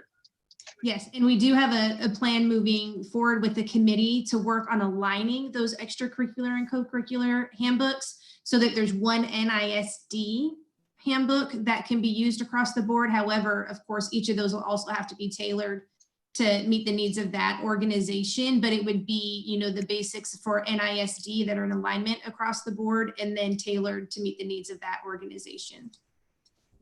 But absolutely, it's something we're working on moving forward. Okay, you're good. Just go. Just go.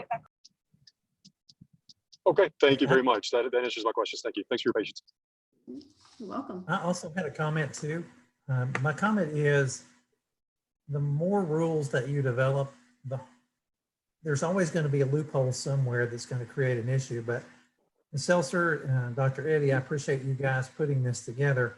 The question I had was, if it's at the discretion of a principal or a group in a school, and they make a ruling on it, student X, and in another one of our high schools, the exact same offense happens, is that principal going to rule in the same manner as another campus? That's another thing that came up in our discussion. All 3 of the comprehensive high school principals, and then along with our middle schools and Steele, all agreed to trying to be in alignment as much as possible, knowing that each campus has different needs and students all come to us from different places, but it was expressed that they would like that alignment, but still giving them, you know, it's that line between having latitude to make the best decision that they can make for their students and their campus, but keeping that equitable across the district as well. It's no fun being the board and having to make a ruling on rules that we may not agree with, but we still have to enforce and support the administration. So we appreciate everything you guys do. Yes, sir. You're welcome. Board, I would recommend approval of the code of conduct. Madam President, Dr. Roush?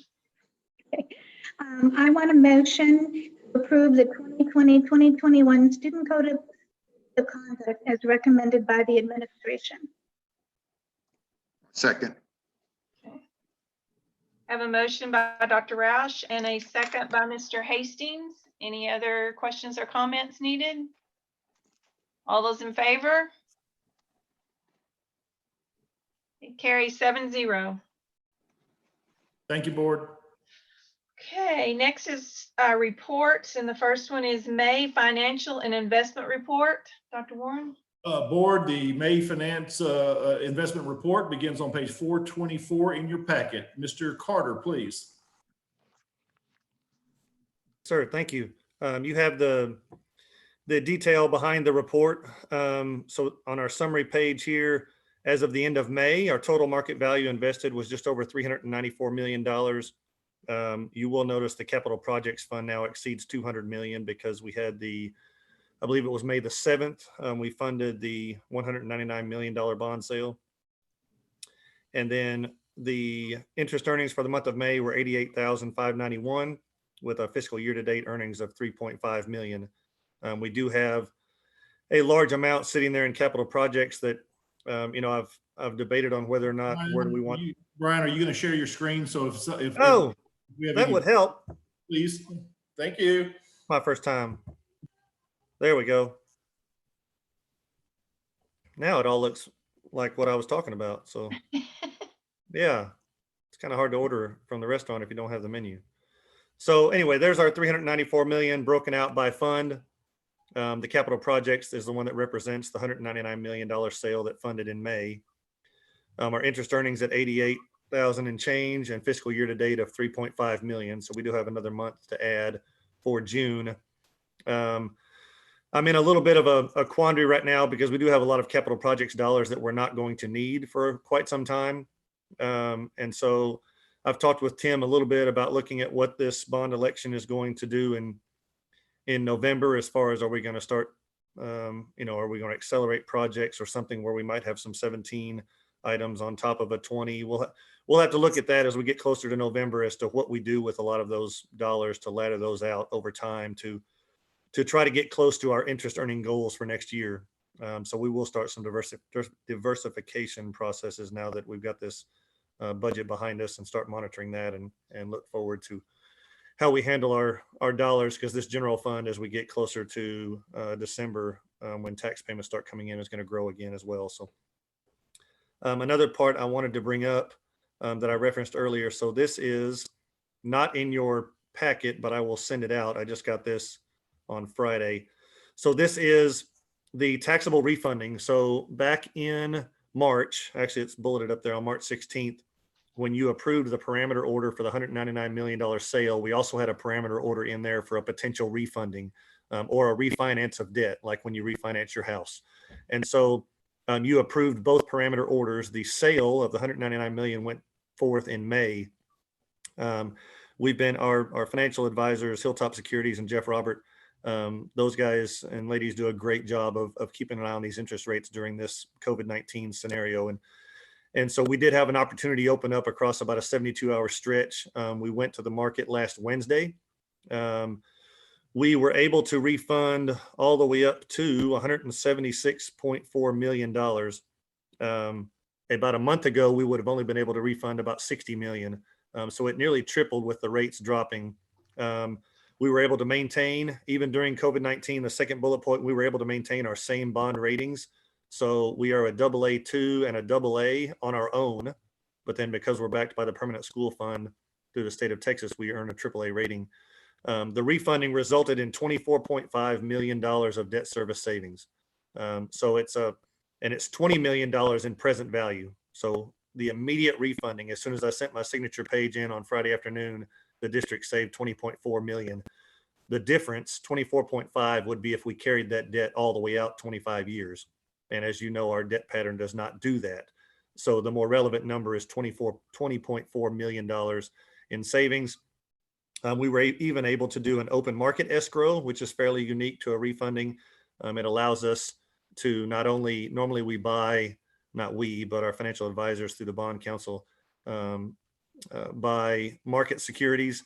And because the rates were so low, we were actually able to go out and solicit some AAA vendors to see if they would want to delve into the open market and purchase. And so by doing that, the rates drop even further. So we were able to exercise 1.2 million in there. So anyway, just a huge savings.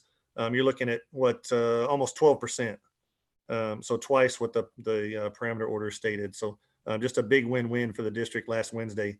And we'll be putting together some of those numbers as we go forward in the bond sale communications or the bond election communications in November. So just wanted to show that to y'all, and I'll send that out to y'all as a formal recap. And while I had the microphone for 2 more seconds, I do want to give a huge shout out to Jonathan and Tanda, because the 3 of us have spent the better part of the last 2.5 months in the office working on that budget through there. And so it was a neat idea or opportunity to have 3 of us in there to get through that thing. So just want to make sure I mentioned that. And that's all I have. Okay, questions for Brian?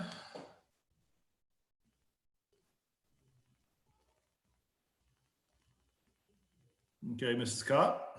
Okay, our next report is Facilities Planning and Construction Monthly Report. Dr. Warren. And board, the facility report begins on page 434 in your packet. Tommy, are you going to be giving us our report tonight?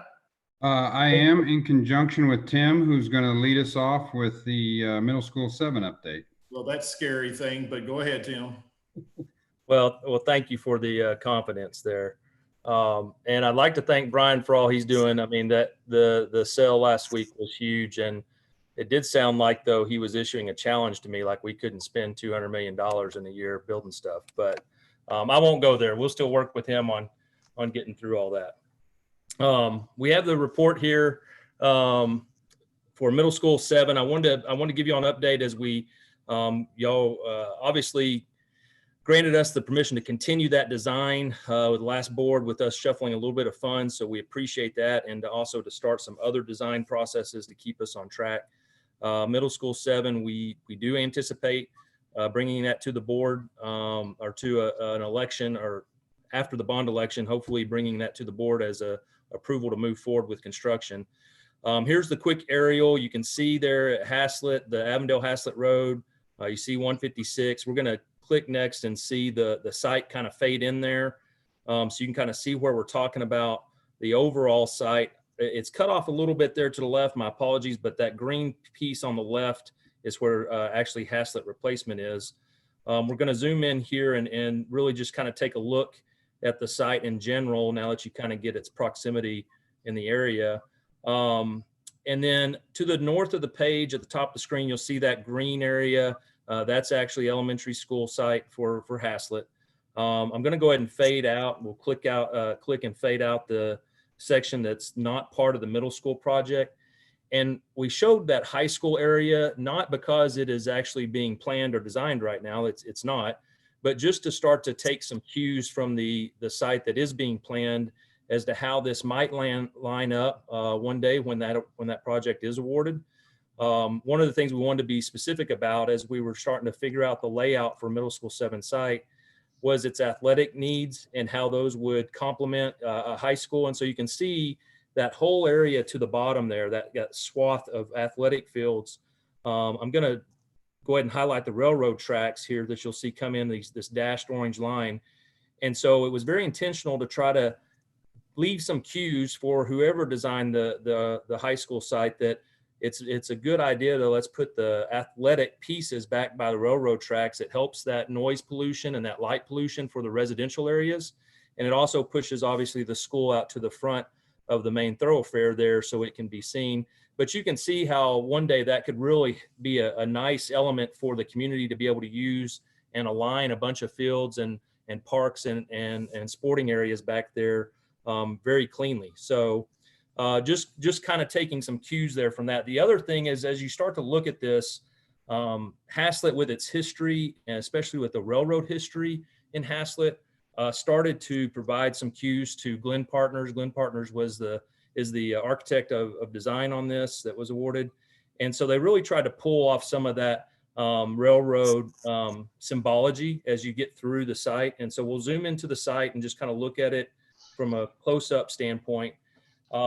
We took Adams Middle School and we worked with Glenn Partners and then all our stakeholders as far as curriculum stakeholders, athletic stakeholders, fine arts, just everybody that had a piece in this existing design for Adams to say what needs to be improved. I mean, there's always lessons to be learned. And so one of the big lessons we learned, and it's kind of manifested itself over several middle school designs, and that is the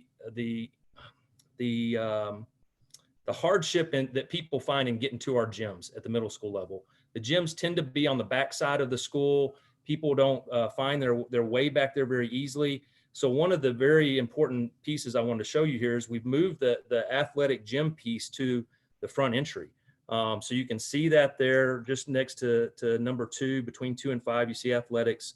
Here's the entry. So you can use the main front parking lot, whether you're coming to school academically, whether you're coming to school for a program in the cafeteria, whether you're coming to school for an athletic program indoors or an athletic program outdoors. You kind of have a very general parking lot that serves all those needs. And there's no longer that confusion to try to find that entrance around back like we see in a lot of our middle schools. So that was one of the huge pieces we took away. We'll go on to the next slide and show you the floor plans. Again, the floor plans, although it doesn't look like Adams Middle School, it's actually the same components. If you look at the gym, cafeteria, fine arts wing, that really is exactly the same as at Adams. All we did was kind of flip it to put the gyms next to the front door. The academic wings are basically the same. One of the constructive criticisms we've heard, and one of the things that curriculum was really trying to focus on, if you recall, going into Adams, you have these corridors down each hallway that then open up to a collaboration space at the end of the hallway. And they really wanted to try to bring that more along the main hallway path versus it be just at the end of the hallway. So that's what we kind of did, was elongate that collaboration space throughout the academic wings versus, having it as a destination spot at the end of an academic wing. So the wings are stacked just like they are at Adams. And really the major difference is the library concept. What we've seen early on at the elementary level with the prototype with Lance Thompson Elementary is this huge desire to have that be the heartbeat of the school and to have that open library concept. And so that was really driven in the conversations we had with curriculum, with the conversations we had at the secondary level, at the librarian level. And so we're going to move into some renderings, but I think you'll see how that really starts to define and open up and really does start to make it the heartbeat of the school. So here's a rendering done of the entry. Now, I will say that these are still early concepts as far as color palettes and things like that. So sometimes there's color and there's wording in here that hasn't been defined. Like you see, it just says NISD Middle School. Well, we don't have a name for the school yet. So there's some placeholder elements in here that you'll see.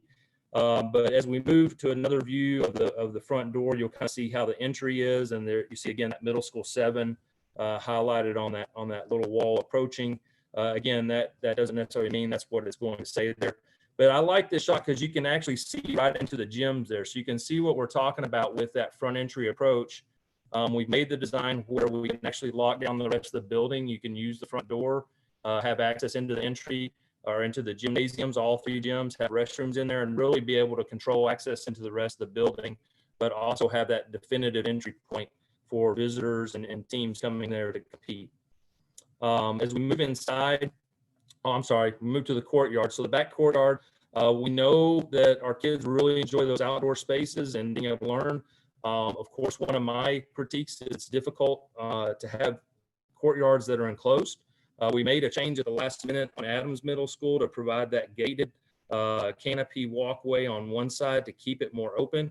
That just helps with landscaping. It helps with securing our buildings. And so that's the same thing you see here. It's hard to see in the photo and the rendering, but that back line where you see kind of those white tall columns, those are actually brick columns with fencing in between it. So it still is a secured area for kids to go outside, whether that's at lunch or during library time or as a classroom going out into the courtyard area, still provides them that level of security. Now I think the next one is we'll flip inside, and there's that library again. Don't get too distracted by the colors. The colors are placeholders. If you'll remember, what we do with our middle school and high school levels is once we get the principal hired, then we go through the selection of the mascot and the colors with the school principal. And so some of those colors will change as we work through that scenario once the principal comes on board. But you can see as you walk in that we have this learning stair that connects the second floor to the first floor in library space. You see the monitors across that space. Now this is kind of a wide perspective, but the monitors across that space gives way to have PTA meetings, to have staff development meetings, and be able to broadcast onto those screens, as well as have the breakout spaces. We'll move into the classroom wings, and you'll see some of the different concepts there that are being explored with that collaboration space. Still very transparent as you look down the corridor. We've had some great discussion with curriculum, especially given where we are today with COVID, and how these spaces were originally, realized to be collaboration spaces, but it also gives us that ability to provide social distancing. So we have opportunity with some of the new concepts that we have to break classrooms out into larger areas or into unique areas and provide that separation versus just the traditional classroom model. Again, you should hopefully feel this kind of, as you see the lines on the ceiling, the lines on the floor, this kind of symbology of the railroad. It almost looks like these collaboration stations almost look like a train pulling into a terminal station, so to speak, but very, very transparent, very routable surfaces, a lot of availability for kids to come together, and then instructors and teachers to still have that observation as they look out into the corridor and into the classroom. I think we have one more shot, another option of looking at how this might look with the collaboration spaces. And then a bigger collaboration space right in the middle that has the views out to the courtyard you can see there. And I think the last shot we have is actually looking back from the library back towards the front entry. So on the far right of the screen, you'll see that's the cafeteria behind that glass wall there. Along that wall down to the far end is the front entry to the door. You're standing right at the tip of the library where you have some study areas and charging carols. And then just to your left is the stairs going up to one of the second floors, and you can see the connection to the second floor beyond in the far left. So there's a very quick walkthrough to be able to show you kind of where things have progressed into more of a little bit more open concept into the heart of the school, but still using very much the same palette that we had at Adams and improving upon the items that we worked with all the different user groups on. Before I turn it over to Tommy, we can pause here if you have any questions or if you have any comments regarding this, and we'll go back to any screen that you'd like to visit on. Tim, I appreciate the idea of putting the library as the focal point, and also that front entrance into the gym that's separated. I think those are nice things to do. The library for instructional purposes, and then the gym entry will also be a safety piece. So absolutely. Well, I just want to say I agree with Ann on that, but when I was looking at the map, did it show enough parking out front? Wasn't most of the parking around back? Yeah, we can click back to the site there, back at the first. Oops, wrong direction. Sorry about that. There's actually a lot of parking right out front. Whoops. Too far. Sorry. There we go. So you can see there's 100 and I think that says 86 spaces out front. Okay.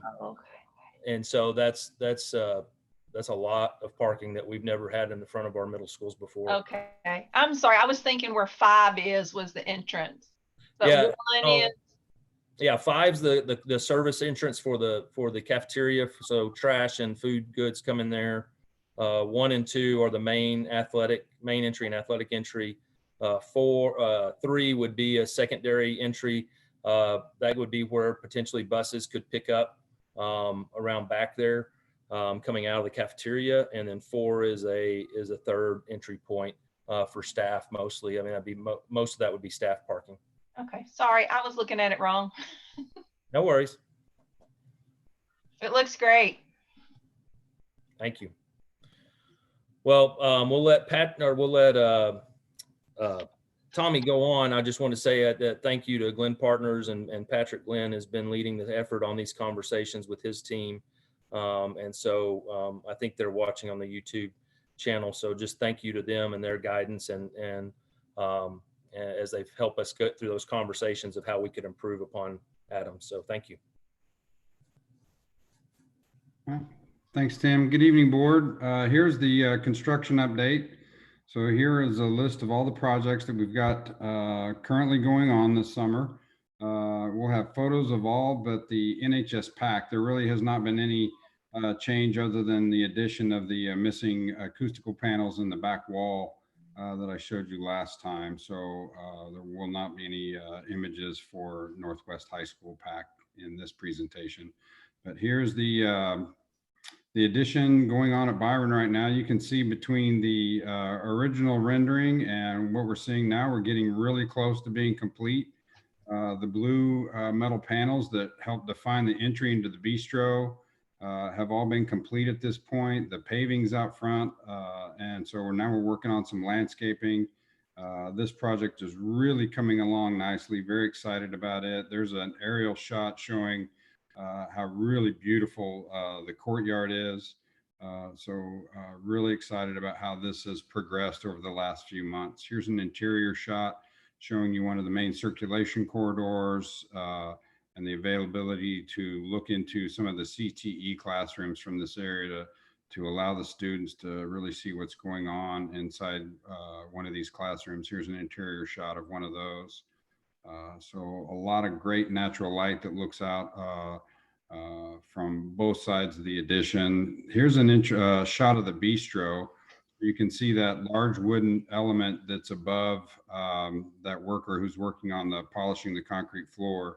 The intent for this element was to look like a butcher block. And so I really think that that was a very successful element, and that leads right back into the bistro kitchen.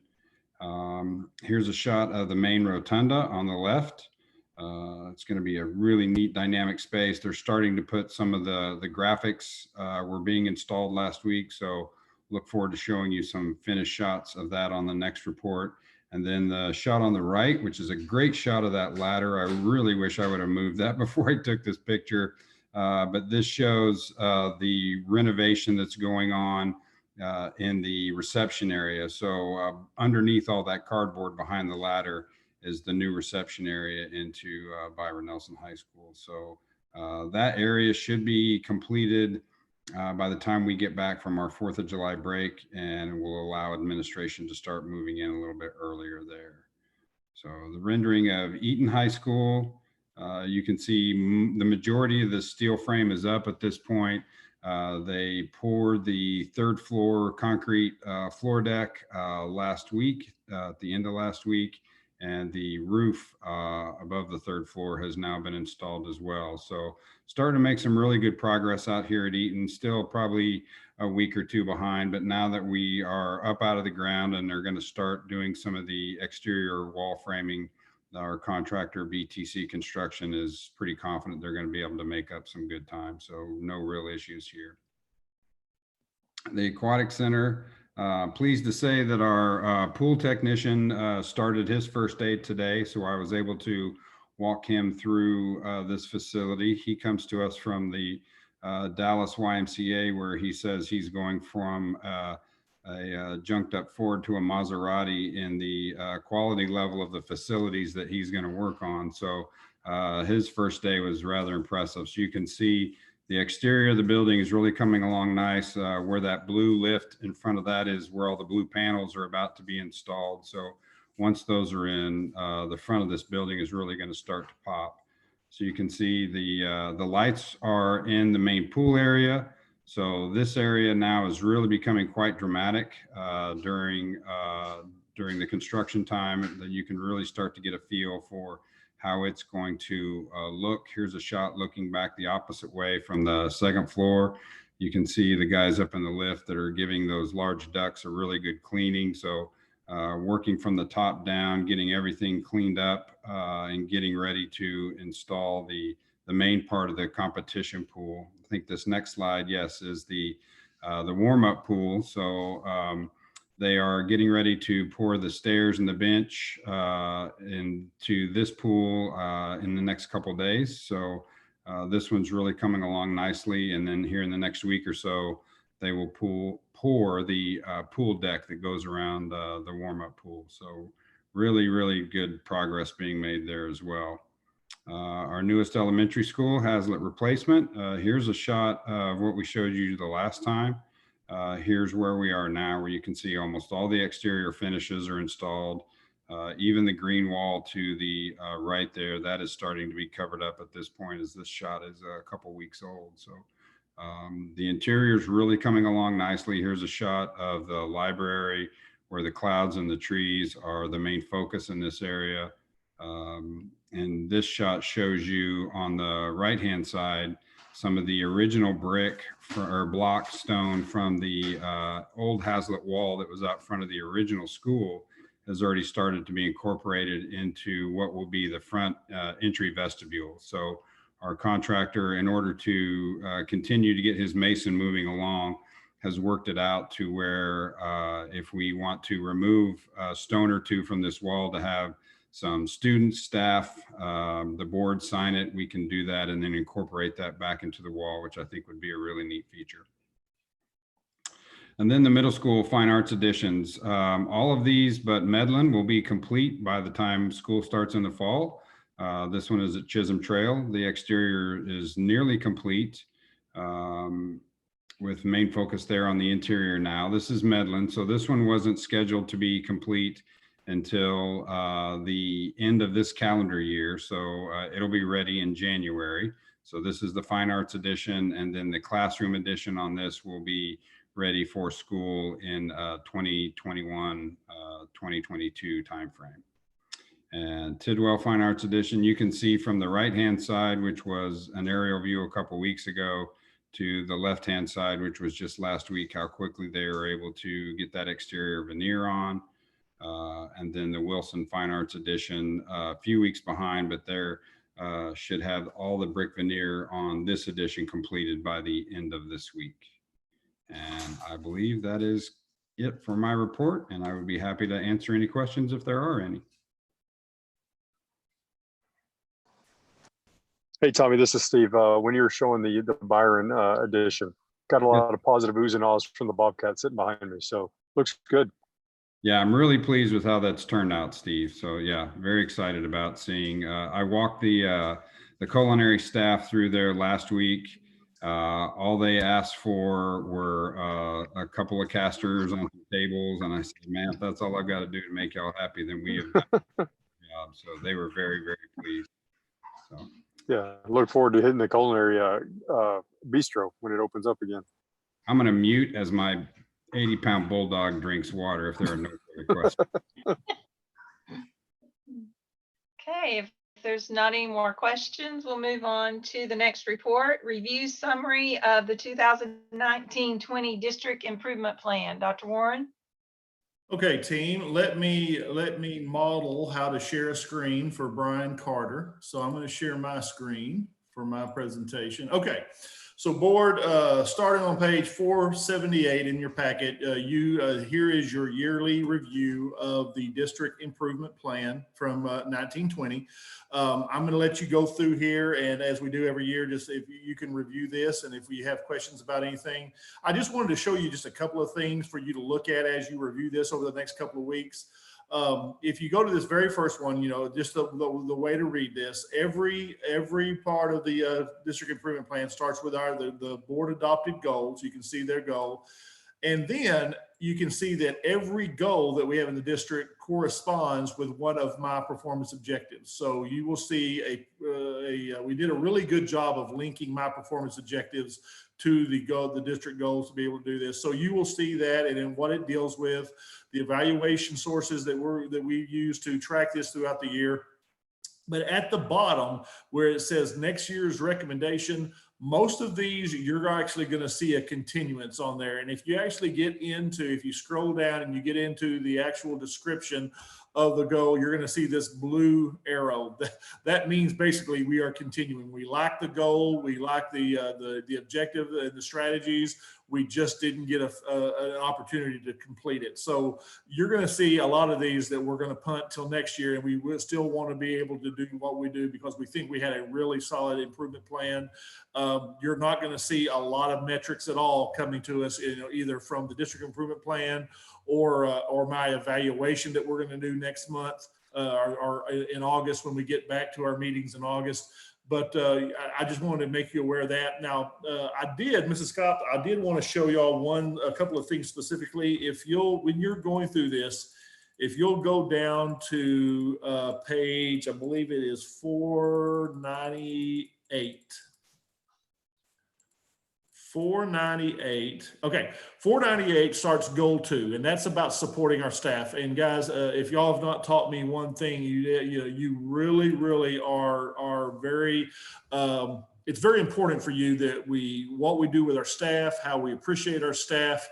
And, we talked last month, about how do we listen to our staff when staff do leave us? What do we ask them? How do we learn from them? But I wanted you to take special attention to this. One of the goals that we had was to, if you can see that right there, increase the retention rate of highly effective staff from 88% to 90%. So from last school year, from the 18-19 school year, we had a retention rate of 88%. So 88% of our staff that we called highly effective stayed with us. But we didn't think 88 was good enough. We wanted to at least get into the 90th percentile. And I want you to look down here at the 100% complete, because I'm very proud of us for doing this. We actually got over 90% retention rate. I believe, Kimberly, it was around 93. Is that correct? Sorry, I was trying to find my unmute button. Yes, it was 93.1%. So we went from 88% retention rate to 93%. So I'm very proud of that. And if you look at the other things that we wanted to do for our staff, looking at the Intergate surveys came back, and and we were named a top workplace, and that was due just 100% from the comments of our staff, and also the work. And I can't remember where it is. Maybe right there. I can't say enough about the work that Dr. Griffin and the crew did on our social emotional learning and making sure that we are listening to our staff. This was going to be the school year. We didn't get to complete it totally, but this was the school year that we really wanted to indoctrinate everyone in our social emotional learning.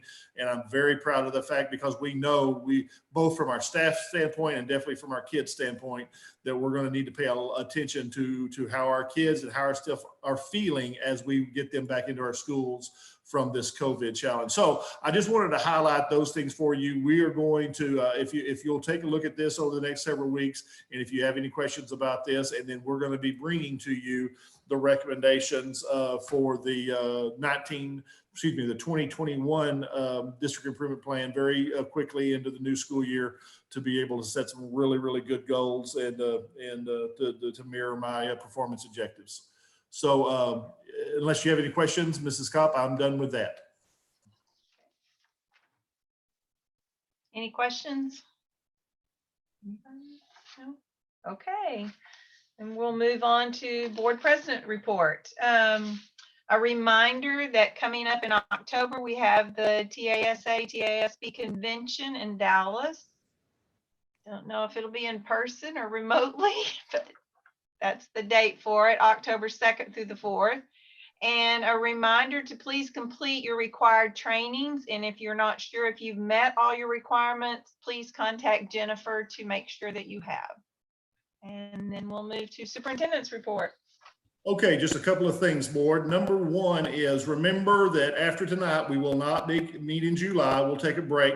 However, as we said at the beginning of the meeting, there probably will be a special meeting called maybe right at the end of July, maybe the 1st of August, just as Ron was saying. We really need to get back together after we have made decisions, especially for the restart of the school and getting everybody going onto the instructional plan, and with our VATRE discussion. We will probably call a special meeting, maybe one, maybe two, toward the end of July, 1st of August. So just be cognizant of that.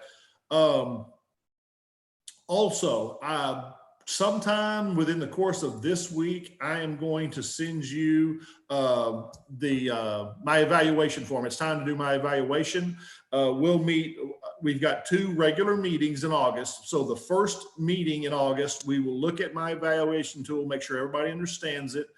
You're not going to get 3/4 of the information you usually get from us, because pretty much all of the academic data has been wiped out. But we will work as a team to get you as much information on that. So on the first meeting of the month, we'll make sure that you understand the tool, and then Judy will give you her instructions on when she needs that back. And then on the 24th, we'll actually sit down. Hopefully we will be face-to-face sitting down in our conference room, and we'll go over my evaluation for me on that. So be ready for that. And then, as promised, let me share my screen one more time. You guys, and I appreciate you doing so. If you can see, if you remember, this was the resolution that you passed in March, giving me some extra responsibilities, extra powers to navigate through this COVID-19 challenge. And I just wanted to remind everyone and kind of update you. I would recommend that we keep these in place for the remainder of the summer. And then I'm pretty much going to hand up pretty much all of these back to you after we start the school year. But if you can do that, if you want to ask me what are the most important things, some of these things I didn't need at all. If you see number one, if you look at these first two, number 1 and 2, that was very important to us. You giving me the ability to extend the salaries, the wages, the paychecks for both number 1, our contracted employees, and number 2, our exempt and non-exempt staff, that we were able to keep our staff intact, keep them being paid. So I appreciate you allowing me to do that. We really didn't make any adjustments onto the calendar, so I didn't really do much with that. The leave time, the compensation, Kitty and her crew have done such a great job, and we're about to communicate with our crew about what the new guidelines are. God forbid any of our staff get COVID or their children get COVID during the course of the school year, how we're going to be able to do that. So we're working on that plan. Number 5 was a big one. Melissa knows this one. We have filed many waivers between Melissa and Carrie, and the whole crew have filed many waivers. So we were able to do that without a hitch, David. So I appreciate you allowing me to do that. The one thing that I will, if you'll look at number 9, like I said, I'm going to, if you would like me to do so, I'm going to turn back these responsibilities to you as the board collective after we get into the new school year. But if I would like for you to tell, you don't have to answer me tonight, but I would like you to consider allowing me to keep that final authority to hire the contracted workers. It has really been good, especially this summer, to go ahead and tell our staff, the staff that we're trying to hire, that they do have a contract, and that you will be able to ratify that at the end of the summer. But for me to go ahead and give them contracts, that has allowed us to go ahead and get some staff in place that we might have lost because they weren't sure that they were going to get a true contract because we were having to wait to the next board meeting. So I may ask you to allow me to continue that. But again, I just wanted to give you an update on that. And I do appreciate you allowing me to have those as we go through there. And we'll have a final discussion on this on one of the board meetings, probably the last board meeting in August, and to do that. So Mrs. Kopp, that's all I've got. Okay. Move.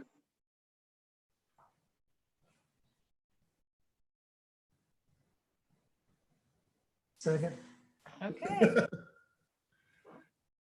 All right, everybody have a great week. Thank you. Yeah, have a good break.